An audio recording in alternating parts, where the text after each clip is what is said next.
African-American lawyer and publisher, Robert Sangsteak Abbott, 1868-1940, founded the Chicago Defender on May 6, 1905. He was born to former slaves Thomas and Flora Abbott in a cabin in Frederica, St. Simon's Island, Georgia, according to a Philadelphia-based Mount Union College website on Abbott. Soon Abbott's father died of tuberculosis and Flora remarried to John Herman Henry Sangsteak, and it is here the legacy began. Abbott's stepfather John was a hardworking, well-educated man. John's father, also John Herman Henry Sangsteak, was a Germancia captain from Bremen, Germany, who settled in Savannah, Georgia during the late 1830s. According to Jocelyn D. Passelin, vice president of event marketing, Sangsteak family historian and Abbott's great-niece, one day while surveying his new home, he went to the Factor's Walk, an area where warehouses and factories were in town. The sea captain stared in horror. He had never seen a slave auction before. Tama died shortly after giving birth to her daughter 46. The German sea captain, not wanting his children to become slaves if anything were to happen to him, sent them to Germany to be raised by his sister. D. Passelin said, the Civil War kept him from returning to see his children before he died. After his death, Abbott's stepfather, John, came to settle the sea captain's estate.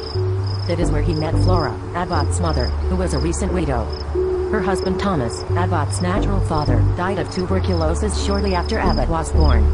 She was fighting her in-laws over the rights to her son, Chassaid. John Sangsteak married Flora, and together they raised 7 of their children.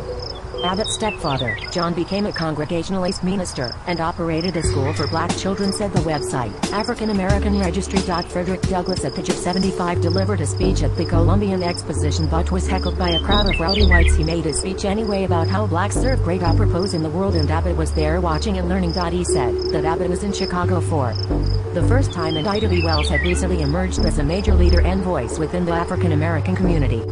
And all 3 of these people were journalists.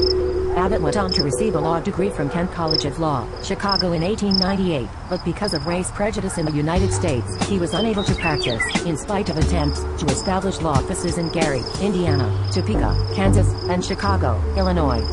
So he returned to his roots. His stepfather John had a print shop of his own. Christopher Reed, in the film The Black Press, Soldiers Without Swords, said he visiting every barber shop, poolroom, drugstore, and church in the south side of Chicago. Writes for Wiley, author of The Lonely Warrior, The Life and Times of Robert S. Abbott. Local news was the thrust of the Chicago Defender, as it is today. Abbott started his earliest reporting by gathering tidbits around his neighborhood. His newspaper was penned the world's greatest weekly and eventually made Abbott one of the first black self-made millionaires through publishing. He worked for 15 years to make the newspaper successful, the African American Registry website said. He also immersed himself into the world of the black press. Black Chicago got to see their world chronicled in print. Our news and neighborhoods were ignored. We didn't exist in theater papers. We were neither born, we didn't get married, we didn't die, we didn't fight in any wars, we never participated in anything of a scientific achievement.